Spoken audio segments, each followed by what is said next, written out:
Good afternoon. It's a pleasure to be here, and I want to thank Dr. Weber for organizing this session. It's really been thrilling to sit through all the different lectures today. And I'm thrilled to talk to you about some of the updates that are going on in colorectal cancer genetics, specifically focusing on early age of onset of colorectal cancer. Now, we have seen this slide before, and we do know that about 6 to 7% of all colorectal cancer cases are due to known high-penetrant cancer predisposition syndromes. And then the two more interesting groups are the familial group, which is about 15 to 20% of all colorectal cases. And then I think that the sporadics are also quite interesting, especially the sporadic but early onset colorectal cancers. And I think that we cannot ignore the possibility of genetics being involved in those cases. And that's what I'll try to highlight today. So we have come a long way in the last 35 or so years in our understanding of cancer genetics. We now have nearly 100 different high penetrance cancer predisposition syndromes. So these are the ones that you hear about every day. Hereditary breast ovarian cancer syndrome associated with BRCA1 and 2, Lynch syndrome, FAP, Li-Fraumeni syndrome. These are extremely rare in the population, but if you have a genetic mutation in one of these genes, then the cancer risk is extremely high. We know generally how to manage these patients. We know how to recognize these mutations. So we're pretty well versed in this group of patients. However, what's a little bit more subtle is what to do with other kinds of genes where mutations predispose to cancer risk, but the cancer risk is not that high. So from candidate gene studies in the 1990s, we've come to recognize that a lot of genes are associated with about a 2 to 5-fold increased risk of cancer.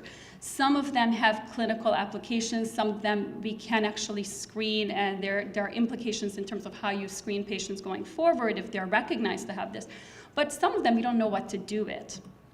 Not to mention from the genome-wide association studies, which happened between 2005 and 2010, we also found hundreds of low penetrance cancer susceptibility loci. In colorectal cancer, 25 to 30 independent single nucleotide polymorphisms have been implicated in cancer risk, but the colorectal cancer risk associated with a single SNP is about 1.1 to 1.3, not really enough to change your management. So there is no clinical utility in testing for these low penetrance risk alleles at the current time.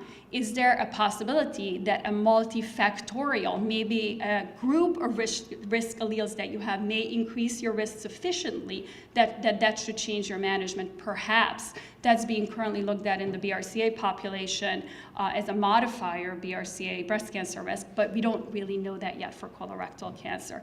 So what I'll focus on today is some of the clinical updates in the high penetrant cancer predisposition syndromes, and then also what research we're currently conducting. So why is this important? Well, we know that Lynch syndrome is associated with a very high, up to 70% lifetime risk of colon cancer. FAP, essentially 100% risk of colorectal cancer, really by the age of 40. So this is very important to recognize. But more than that, when I wear my oncology hat in my early onset colon cancer clinic, it also makes a difference that you do genetic risk assessment prior to surgical decision making. So for example, in our patient populations at Sloan, generally when patients come in with their biopsy, their colonoscopy biopsy result, usually from an outside institution, we immediately request those slides and do IHC staining on it to see if it's an MSI high or an MSI stable tumor. And that helps our surgeons and us in clinical genetics navigate whether maybe we should consider a subtotal colectomy versus a segmental resection for these patients who could potentially be at a very high risk of a brand new cancer. More than that, it's at the end of surgery, this is usually when I see my stage 2, stage 3 patients, we discuss the need for chemotherapy.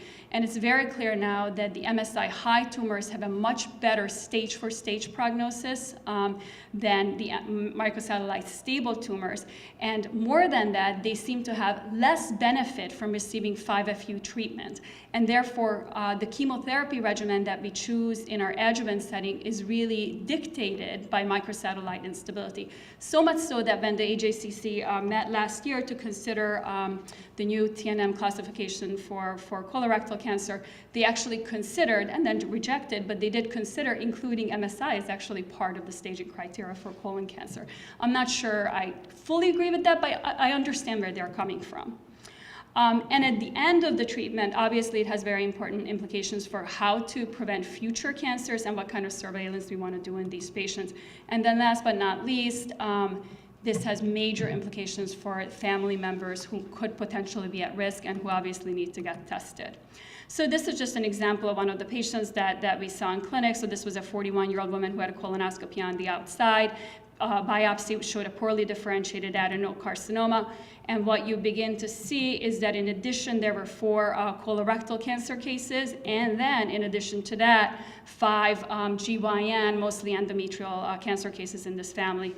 This is clearly Lynch syndrome, which again, as mentioned before, autosomal dominant, mean age at diagnosis is about 44, multiple primaries, right colon predominance. Many associated extracolonic cancers, the most important of which by far is endometrial cancer, ovarian cancer, stomach, urinary tract, which I'll somewhat get into in a little bit. So the germline mutations that are known to be associated with Lynch syndrome are these traditional 4, and EpCAM. EpCAM is interesting. It's upstream of MSH2, and a deletion in the EpCAM gene can actually cause an MSH2-like Lynch syndrome diagnosis. The vast majority of patients carry MLH1 or MSH2 mutations. However, we are beginning to recognize more and more patients with PMS2 mutations as well as MSH6 mutation carriers. And interestingly, a large about 30% of our patients that we test we cannot confirm that they have Lynch syndrome, but we are suspicious of an occult mutation. So what are the cancer risks in our Lynch patients? These are probably the most recent updated data, so up to 82% risk of colorectal cancer, up to 70% risk of endometrial cancer. But what I really want to point out here is that genotype-phenotype correlations are truly beginning to emerge. So for example, in MSH6 females, mutation carriers, the risk of endometrial cancer actually exceeds the risk of colorectal cancer. In MSH2 carriers, I am always worried about the development of urinary tract, urethral, as well as lower renal pelvis tumors, because MSH2 carriers just tend to get that, especially if there's already a family history present of that type of malignancy. Other extracolonic manifestations of MSH2 are small bowel cancers. Muir-Torre syndrome is associated with sebaceous neoplasms. Sometimes that's actually the tip-off, and now we're getting more and more referrals appropriately from dermatologists who have found IHC abnormalities in their patients with sebaceous neoplasms, and therefore we diagnose their Lynch and do their subsequent screening that they need before heaven forbid they're diagnosed. A very nice study by Karen Liu at MD Anderson, this was a few years back, but I think that this is always really important to point out, is she took 117 women who had Lynch syndrome and had both a primary colon cancer and the primary GYN, mostly endometrial cancer. And what you see is among those women, about 50% presented with their GYN cancer first. So we have to recognize that in addition to early onset colorectal cancer, early onset endometrial cancer, and sometimes not so early onset, so even the 50 to 70 age group, it could be Lynch syndrome, and these patients also need to get tested. I think there's just less attention paid to that. So as pointed out before, the prevalence of Lynch syndrome in early onset colorectal cancer is highly variable, really because the studies are mixed. Some of them had much more family histories where obviously you would get a higher prevalence. And this is the range. Under age 50, but with no family history, 3.5 to 6.4%. Our study is about 5%, so it's right in the middle of this. Under age 35, there's one recent study from JCO that's been quoted before, 12%. Probably it's a little bit less than that, just because there's a little bit of an ascertainment bias in how they conducted that study. But it accounts for a small fraction of early onset colorectal cancers, no matter how you look at it. So how do we diagnose Lynch syndrome? So can we really use family history to diagnose it? So originally there were the Amsterdam criteria, AC1, then AC2, then the Bethesda guidelines, then the revised Bethesda guidelines.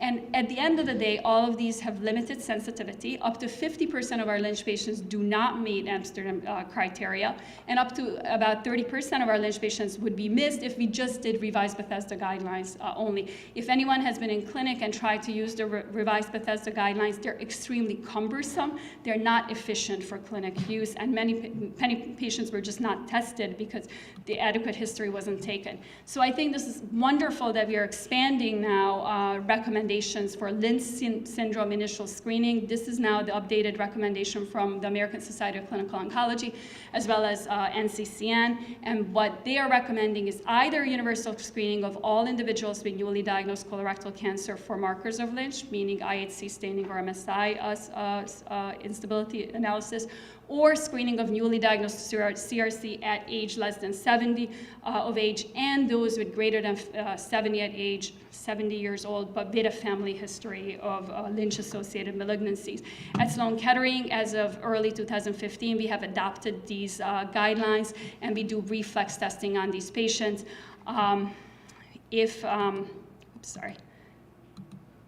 The screening test that we have chosen to do at our institution is immunohistochemical staining, largely because it helps direct our genetic testing. So in IHC, what you do is you stain for the 4 mismatch repair proteins. If the protein is missing in the tumor, then it's indicative of the gene potentially not working. It's very important to note that although 15% of all colorectal cancer cases are mismatch repair deficient, only, again, 3% are Lynch syndrome. So the vast majority of your screening tests that are positive are actually not going to have Lynch. They're going to have a sporadic form of microsatellite instability. The other way of screening for Lynch in the tumor is microsatellite instability analysis, also a really valid test. The good thing is that the concordance between these two tests is 92 to 97%. So if you do one, that's generally enough. In my very high-risk patients where I think that this patient definitely has Lynch and I just want to somehow prove it, sometimes I do both. If the screening test is abnormal on the tumor, then really genetic counseling and testing is necessary. There are some exceptions to that. With BRAF V600E presence can rule out the possibility of Lynch syndrome in the vast majority of patients. But generally, if the screening test is suggestive of Lynch, then those patients should be referred, and then we do the germline genetic testing for these patients. So just to follow up on the case, this patient had on her colonoscopy biopsy absence of MSH2 and MSH6 proteins. We did a study with Jane Rashia, who is the pathologist who sees most of our Lynch cases, and she confirmed that the biopsy and the surgical resection samples are very adequate for getting IHC results. There was basically 100% concordance. I've had maybe 1 or 2 cases in the last 8 years where the biopsy specimen failed and we could not screen that biopsy sample for Lynch. So you can actually get this on colonoscopy results. I have to say, you have to get the biopsy sample sent to your institution so you can get it stained. And in fact, in this woman, we identified an MSH2 germline mutation, and she proceeded to surgery with Dr. Patey and Dr. Lutayo. Dr. Patey did the subtotal colectomy, so that's what she opted for, and a TAHBS at the same time because of the risk of endometrial and ovarian cancer. So obviously this has implications in terms of how we go forward with screening. Generally, the recommendations are to start colonoscopy every 1 to 2 years, starting at age 20 to 25. At Sloan Kettering, all of our Lynch patients, we have probably about 300 families get annual colonoscopies because we've had some interval cancers and because there is pretty good data suggesting that the adenoma to adenocarcinoma progression can be quite fast in these patients. As you know, the data in chemo prevention with aspirin is quite controversial, although I think there's probably some benefit for aspirin. We just don't know what dose to use and for how long. So I do discuss that with all of my patients. And there is the option of risk-reducing, usually subtotal colectomy. Usually in patients who already have a diagnosis of cancer, it's generally not done in a prophylactic setting. For endometrium and ovary, I put this into parentheses because there's no data to support that this is actually an efficacious way of screening. I use it as a bridge in my patients who are going to have a TAHBSO in like 3-4 years, but they're not quite there yet. So maybe supporting that woman from age 36 to 40 where she actually has the TAHBSO. But really the recommendation is for risk-reducing surgery. For For upper GI cancers, again, I have to put it in parentheses because there is no good data yet to suggest that the upper endoscopies help find early gastric cancers. However, we certainly do it every 2 to 4 years at our institution, starting around age 30. Urinary tract, the Europeans actually stopped doing this for most of their patients. We actually switched from urine cytology to annual urinalysis, looking for microscopic blood. I'm undecided about how I feel about that. I have to say in my men that I screen with Lynch, with a UA, that's fine. In women, especially if they are premenopausal, then you so often get false positives that it's a bit of a nuisance. I also have to say that the urinary tract cancers are most relevant for men with MSH2 mutations, especially if they're smokers. That's probably the highest risk. And then in terms of Lynch syndrome for cancer treatment, I alluded to this before, that in general, these patients with Lynch who have early stage disease, stage 2, stage 3, have a very good prognosis. Chemotherapy in general is not given to stage 2 Lynch patients because of this lack of efficacy of 5-FU in that setting. In stage 3, the treatment is basically pretty similar to the non-Lynch stage 3s. And then I think probably the biggest news over the last 10, 15 years in the treatment of Lynch-associated malignancies is the advent of immunotherapy. And this was a beautiful article by Young Lee at Hopkins, where she demonstrated that immunotherapy with the PD-1 inhibitors, which basically trigger your immune system, actually can lead to reduction of metastatic disease. And we have a number of studies open at our institution. Some of my metastatic Lynch colorectal cancer patients are actually really benefiting, and I only wish that we had this years and years ago. So the other aspect of this is long-term, is that this is one of my Lynch families, and what you see here is that this was the gentleman who unfortunately succumbed to his colorectal and adrenal tumor, but what you see is 7 additional members of this family who tested, of whom 4 actually tested positive for the family MLH1 mutation, and hopefully we can put an end to all these little black spots here and eliminate cancer for future generations in this family. So just to touch briefly on the new syndromes, we know about FAP already. Everyone knows it's associated with APC mutations. Many other cancers associated with this. What's interesting is about 25% of them are de novo mutations.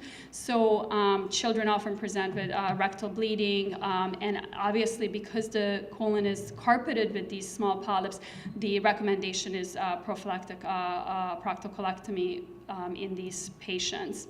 What's interesting in this syndrome, because it can affect children, usually these are my patients where the parents are really worried about passing this gene on to their offsprings, and they are the more likely population to take advantage of a technique called pre-implantation genetic diagnosis. So this is where you have a known genetic mutation, you use in vitro fertilization, and at the 8-cell embryo stage, you take away 1 cell, and this 1 cell you test by PCR for the genetic mutation, and then you implant the embryos that test negative for the mutation. So you can actually select out the mutation from being passed down from generation to generation.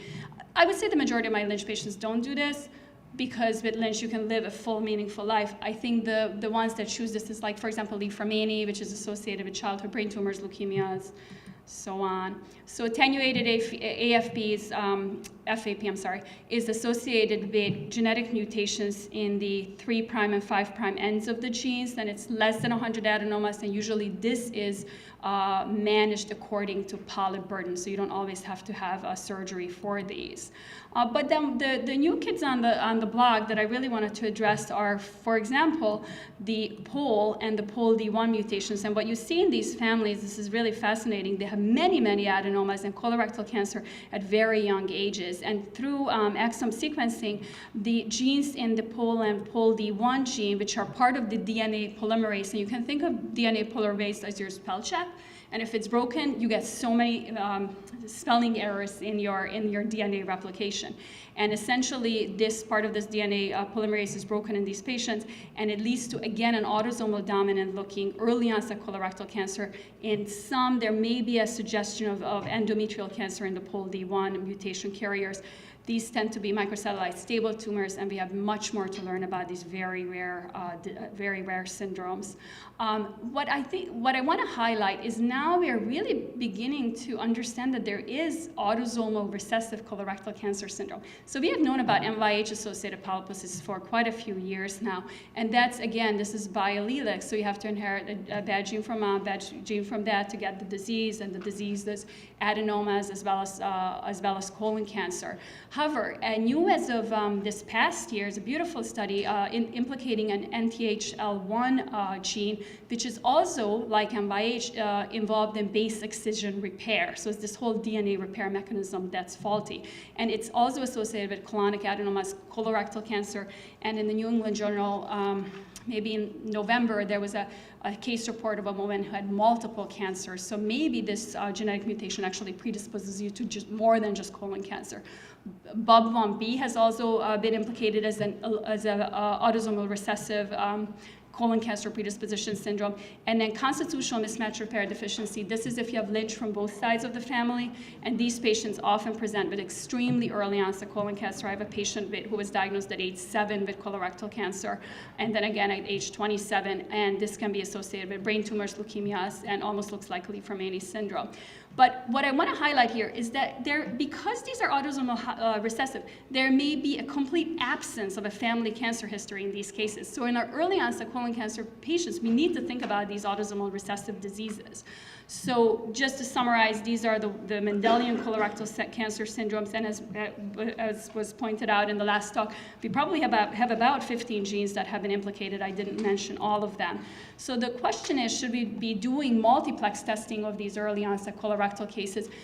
At our institution, we generally, other than the Lynch testing on the tumor, we generally offer the multiplex testing to our patients who are under the age of 40. So multiplex means that you're testing not just for one gene, but for a whole panel of colorectal cancer susceptibility genes. We have to be very careful with this because you can actually, you get variance in these panels about 15 to 20% of the time. And we don't know what to do with those variant results. How do we manage those patients? So sometimes it can be a very frustrating result, and patients need to be warned that they may get a result that's sort of neither white or black, but in the gray territory, and those have to be managed really carefully. So just moving on, we have a ton of cases where you see IHC is normal, MSI is also normal. You see 3 colon cancers, including a 36-year-old, and the colorectal panel for the multiplex is all negative. And so the question is, can we identify novel colon cancer susceptibility genes via new genetic technologies? And as was pointed out before, we know that in familial colorectal cancer, only a small fraction is really attributed to the known cancer predisposition syndrome. So my interest is sort of focusing on this segment of the population, as well as sporadic early onset cancer populations. And what we are hoping to do is that through the use of next-gen sequencing, like exome sequencing and whole genome sequencing, is identify novel cancer susceptibility genes in these familial colorectal cancer cases. So what is genomics versus genetics? So genetics is essentially just focusing on the identification of one gene, while in genomics you sequence the entire thing and you're looking for any gene that may be disrupted. That sounds like a great idea, but when you think about it, even though we think we're all unique, our DNA sequence is actually greater than 99% identical. And in fact, to chimpanzees, we're 98% identical. But with 3.3 billion base pairs of DNA in each of us per cell, more than 12 million potential variations exist between 2 people's genomes. So pulling out from exome or whole genome sequencing what's a real mutation and what's just a sort of a natural genetic change or polymorphism is very, very difficult in these studies. So one idea that we had is that the majority of cancers, even in our young colon cancer populations, appear to be sporadic, and this is true from whatever statistic you use, whether you say 12% or 20% of early onset colorectal cancers have Lynch, at the end of the day, the vast majority appear to be sporadic. And so the question was, can we identify new types of genetic changes in these early onset colorectal cancer patients? And what we're really talking about here is looking for de novo mutations. In fact, we designed a trio study where we're collecting DNA from mom, dad, and child. and we're sequencing, exome sequencing all 3 individuals to pull out de novo mutations that are only in the child. And we are doing this across many different early onset cancers, all pediatric cancers, breast, testicular, and also our colorectal cancer patients under the age of 50, although I have to say most of our patients who join are under the age of 30 for this. And in fact, what we have found is prior to our exome sequencing, we did a copy number variation analysis, and we found that in early onset testicular cancer patients, about 7% of them have de novo copy number variations, which is similar to the rates seen in autistic children, in patients with schizophrenia, and also in patients with congenital heart disease. And currently, the exome sequencing data looks very promising. About 8% of our entire early onset cohort, not just colorectal cancer, but all of them have de novo mutations, including 2 very interesting de novo mutations in 2 of our early onset colorectal cancer patients that were both diagnosed, I think, in their 30s. And these look to be pathogenic mutations. They're either nonsense splice site or frame shift mutations, so they're kind of the more serious mutations that you see. And I think that it's fair to say that de novo germline mutations probably play a role in the genetic etiology of at least some of these what we call sporadic early onset colorectal cancer cases. So just to summarize, for Lynch syndrome, expansion of testing, this is wonderful. I think it'll be a lot easier to recognize this syndrome if there is reflex testing. Emergence of these new colon cancer susceptibility genes is very important. Recognition that there are more and more autosomal recessive syndromes associated with this. And then obviously the majority of early onset colon cancers are still not explained. So is this multifactorial? There was a lot of discussion today about environmental and other risk factors. We don't know. Or could it be polygenic? And then last but not least, there's still a lot of barriers to genetic testing. I think some of this was mentioned this morning: lack of insurance, lack of awareness, lack of access. I think that we're trying to overcome some of these. There are more and more support groups, just like for BRCA for Lynch syndrome. Alive and Kicking is right there. So that's one organization. The Romeo Emilio Lynch Syndrome Foundation has been wonderful in terms of supporting research.